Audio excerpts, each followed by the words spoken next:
공상과학과 같은 일이 일어나고 있습니다.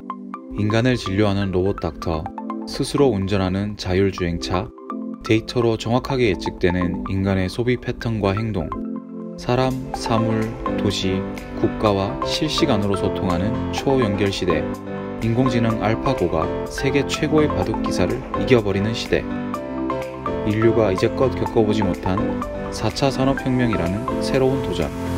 이 도전을 우리는 어떻게 준비해야 하는가? 세계적인 글로벌 기업의 한국 CEO들을 모시고 4차 산업혁명에 대한 이야기를 들어보았습니다. 반갑습니다. 예, 저희들이 4차 산업혁명에 대해서 많은 얘기를 했는데 말씀드렸듯이 오늘은 조직 문화에 대한 얘기를 나누고자 하고요. 일단 첫 번째 질문은 4차 산업혁명 시대에 조직 문화의 변화가 왜 중요하다고 생각하는지에 대해서 얘기를 나눠보도록 하겠습니다. 일단 제가 사회를 보는 관계로 제 의견을 먼저 좀 말씀을 드리고 그 다음에 오동욱 사장님께 의견을 여쭤보도록 하겠습니다. 기본적으로 세상이 어떠한 변화가 오든 간에 저는 기업에는 기본적인 몇 가지 요소들이 있다고 생각을 합니다. 첫 번째는 기업의 고유한 문화가 되겠고요. 그 다음에 두 번째는 그러한 문화의 그 바탕을 둔 기업의 전략이 되겠고, 마지막이 그런 것을 수행하기 위한 조직 및 관리 시스템이라고 생각을 합니다. 근데 가만히 생각을 해보면 기업의 고유한 문화를 갑자기 시대의 변화에 따라서 바꾸는 것도 쉽지 않다고 생각을 하고, 대부분의 기업들이 전략이라는 중장기 과제를 가지고 가기 때문에 전략을 그때그때 수정하기도 쉽지 않다고 생각을 합니다. 그래서 기본적으로 남은 한 가지가 조직 및 관리 시스템이고, 이런 조직 문화를 바꾸는 것이 이러한 변화에 대응하기에 가장 쉬운 방법이 아닌가라고 생각을 합니다. 제 의견을 간단히 설명드렸고, 우리 오 사장님께서 보시는 바를 좀 간단히 좀 말씀을 해주시죠. 예, 회장님께서도 좋은 말씀을 해주셨고 저도 적극 동의를 합니다. 역사적으로 보면 산업혁명과 같은 큰 환경 변화가 있었을 때 이 환경 변화에 적응하지 못한 기업이나 개인은 생존하기 어렵다는 그런 사례를 놓고 봤을 때 지속적인 변화 관리를 통해서 환경에 최적화된 조직 역량과 문화를 만드는 것은 아주 중요하다고 생각을 하고 있습니다. 특히 최근 화두가 되고 있는 4차 산업혁명 또한 사회, 경제적으로, 정치적으로 큰 환경 변화를 만들 것으로 예상되기 때문에 지속적인 그런 변화 관리를 통해서 경쟁력을 우위하기 위해서는 경쟁력 있는 최적화된 조직 문화를 만드는 것이 되게 중요하다고 생각하고요. 이 모든 변화들이 근본적인 조직 문화 없이는 달성될 수 없다고 생각하고 있습니다. 예, 감사합니다.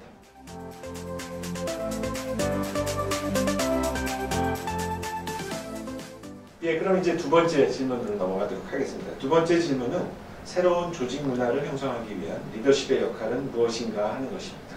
이번에는 박 사장님께서 먼저 얘기를 해주시죠. 네.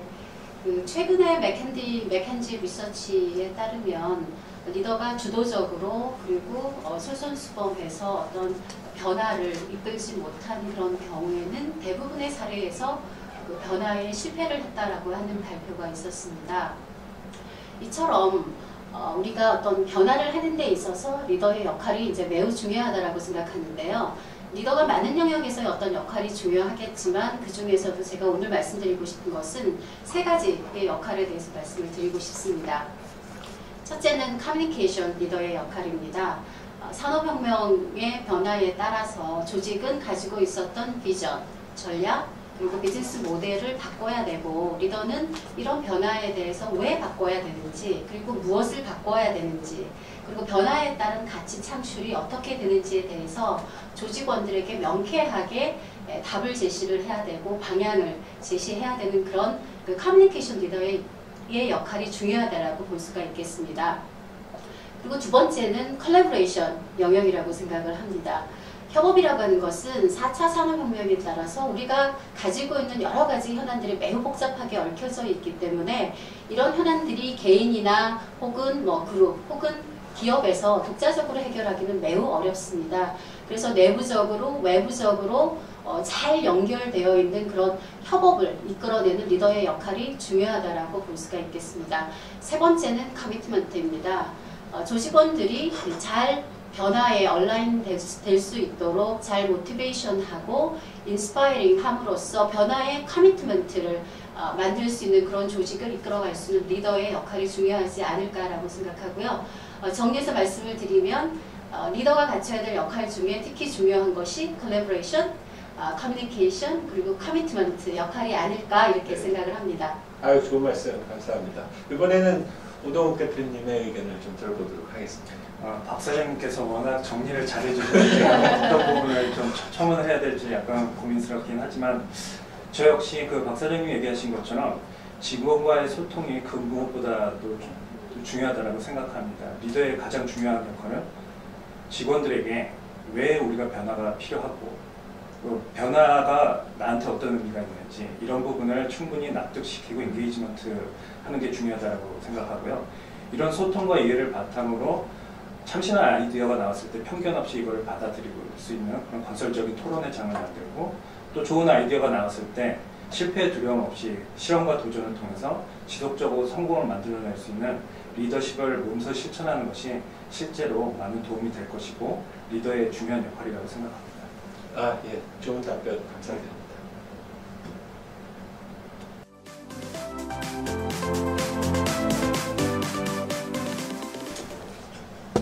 예, 그러면 이제 다음 이어서 세 번째 질문으로 넘어가도록 하겠습니다. 세 번째 질문은 조직원들이 새로운 조직 문화를 형성하는 데 참여하게 하려면 어떻게 해야 할까요? 입니다. 이번에는 제가 먼저 말씀드리고 그 다음에 우리 박 사장님께 또 의견을 여쭈도록 하겠습니다. 사실 그 리더십이 뭔가에 대한 얘기도 있었었고 조직원들을 어떻게 변화시키는 거에 대해서 제가 답변을 드려야 되는데 그 중점적인 내용은 비슷하다라고 생각을 합니다. 제일 중요한 거는 우리 박 사장님께서 말씀하셨듯이 어떠한 변화가 일어나고 있고 그러한 변화에서 우리는 무엇을 바꾸고 어떻게 바꿔야 되는지를 분명히 커뮤니케이션하는 게 굉장히 중요하다고 생각합니다. 그래서 이런 커뮤니케이션이 일단 됐다라고 봤을 때는 기본적으로 이를 수행하기 위해서는 각각의 개개인들에게 분명한 KPI를 설정을 해주고 또 KPI만 설정한다고 해서 이게 결과로 이어진다는 보장은 없기 때문에 주기적으로 저희들이 모니터링하면서 관리할 수 있는 그런 비즈니스 매니지먼트 시스템을 구축하는 것이 좋은 결과를 내고 리스크를 줄일 수 있는 방법이 아닐까 생각을 합니다. 사장님께서는 어떻게 생각하시죠? 네, 저는 개인적으로 어떤 마인드셋의 체인지가 가장 중요하지 않을까라는 생각을 하고요. 어떤 생각의 변화에서부터 출발을 해야 된다라고 생각을 합니다. 그래서 어떤 작은 결과를 만들기 위한 연습, 실천, 프랙티스 이런 프랙티스가 쌓여서 사실 이게 습관이 만들어지는 것이고 이런 실천을 하기 위한 어떤 기회라든지 그다음에 환경을 리더나 이제 조직에서 사실 제공해 주는 것이 무엇보다도 저는 중요하다라고 생각을 합니다. 그리고 이제 우리가 개인적으로 이런 변화들을 우리가 시도를 했을 때 여러 가지 어려움은 많겠지만 각 개인의 어떤 마인드셋이 변화함으로써 그리고 이러한 새로운 변화들을 통해서 여러 가지 실천을 해봄으로 인해서 새로운 성공적인 작은 사례를 만들었을 때 스스로 변화에 대한 어떤 자신감이 생길 수 있지 않을까요? 그런 자신감을 갖게 해주는 것이 가장 중요하다고 생각합니다. 그래서 제가 강조드리고 싶은 두 가지 키포인트는 지속적인 연습 그리고 작은 성공을 통한 그런 자신감이 아닐까 이렇게 생각을 합니다. 네, 감사합니다. 우리 박 사장님께서는 사회자가 해야 될 마지막 요점 정리까지 해주셔서 제 역할이 많이 편할 것 같습니다. 감사합니다.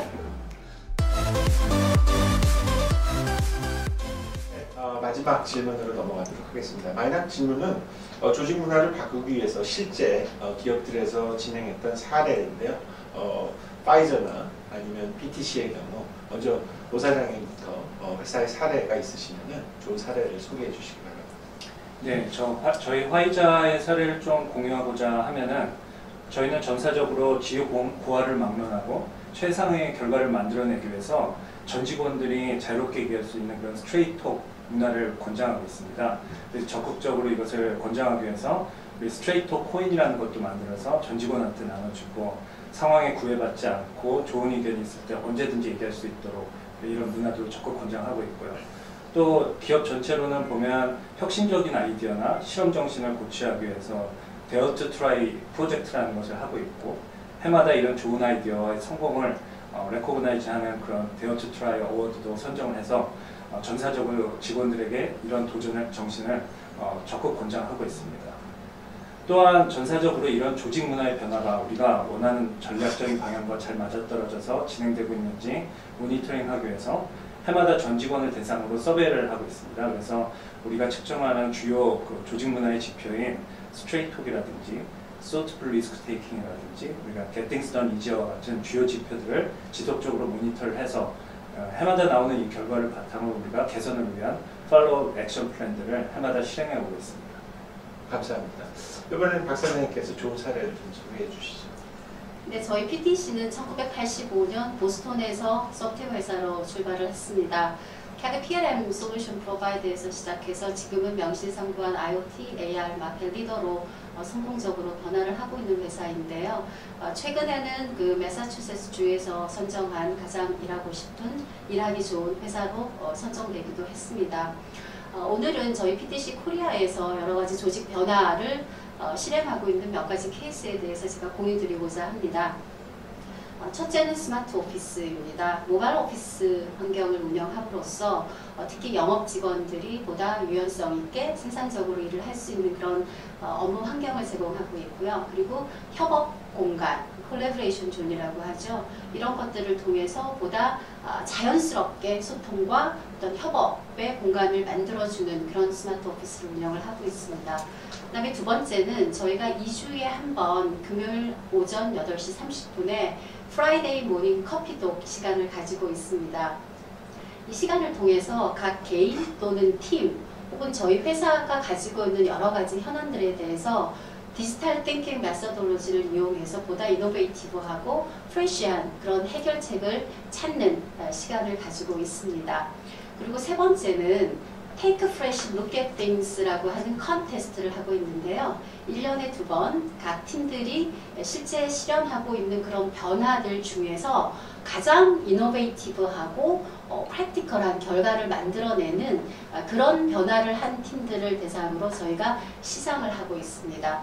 말씀드린 이런 세 가지 사례들을 통해서 저희 PTC 코리아는 저희 직원들이 모든 변화를 주도적으로 그리고 능동적으로 만들어 나갈 수 있는 그런 체인지 메이커의 역할을 할 수 있도록 적극 지원을 하고 있습니다. 아유, 좋은 사례 소개해 주셔서 감사합니다. 처음에 시작할 때 사실은 제가 제 소개를 안 드려서 저는 한국 퓨렛패커드 대표이사를 맡고 있는 함기호고요.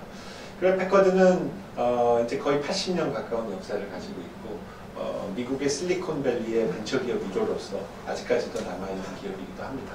하지만 그 과정에서 많은 변화와 어려움을 겪었었고 저희가 지난 3년 동안은 새로 수립한 전략 수행을 위해서 사실은 굉장히 많은 변화를 했습니다. 저희들이 대표적으로 PC 프린터 회사를 분사하는 작업도 했고 서비스 회사를 분사하는 작업이나 소프트웨어 회사를 분사하는 작업을 했고 또 그 와중에도 저희 전략에 필요한 새로운 기업들을 수많은 M&A를 통해서 또 새로운 회사들을 인수하기도 했습니다.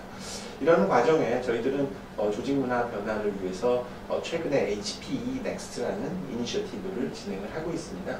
HPE Next라는 것은 기본적으로 이러한 4차 산업혁명의 시대, 변화의 시대에 우리가 어떻게 하면 더 빨리 대응하고 바뀔 수 있냐 하는 부분이고요. 기본적으로 세 가지 축으로 나눌 수가 있겠습니다. 첫째는 Simplification이 되겠고 두 번째는 Execution, 그다음에 마지막으로 IT 기업이 가장 중요하다고 생각하는 Innovation, 이 세 가지에 주로 포인트를 맞추고 있습니다. 첫 번째 Simplification은 기본적으로 모든 제품의 플랫폼을 줄이고 제품의 가지수를 줄여서 여러 가지 비용 절감 효과를 누리는 것이 되겠고요. 이를 통해서 사실은 저희 전 세계의 17개의 제조 공장도 최근에 7개로 줄이는 작업을 했고 여러 가지 효율적인 변화를 많이 추진을 하고 있습니다. 두 번째로는 엑스큐션 부분이 되겠는데요. 과거에는 저희가 CEO가 있고 말단 사원까지가 보통 6에서 7단계를 가지고 진행을 했는데 최근에 여러 가지 작업을 통해서 저희들이 그것을 3에서 4단계로 줄이는 작업을 했고요. 그리고 대부분의 글로벌 기업들이 그렇지만 본사 조직 밑에는 지역 조직, 본부들이 있고 그 밑에 나라들이 붙어있는 그런 구조를 갖고 있는데 저희들이 레이어를 줄이면서 본사 밑에 11개의 지오그래피를 나눠서 각각 11개의 지오그래피가 본사에 바로 붙는 그런 조직으로 조직 개편도 진행을 했습니다. 그 이외에 저희들이 160개국에서 활동을 하던 저희 오퍼레이션도 76개 나라를 바꾸고 그 나머지 부분은 저희 파트너들이 좀 더 많은 권한과 책임을 가지고 일을 함으로써 또 저희들은 그 파트너 회사들한테 더 많은 이익이 돌아갈 수 있도록 같이 협업하는 그런 것을 추진하고 있습니다. 마지막으로는 인노베이션이 되겠고요. 인노베이션은 기본적으로 저희가 세 가지 철학을 가지고 진행을 합니다.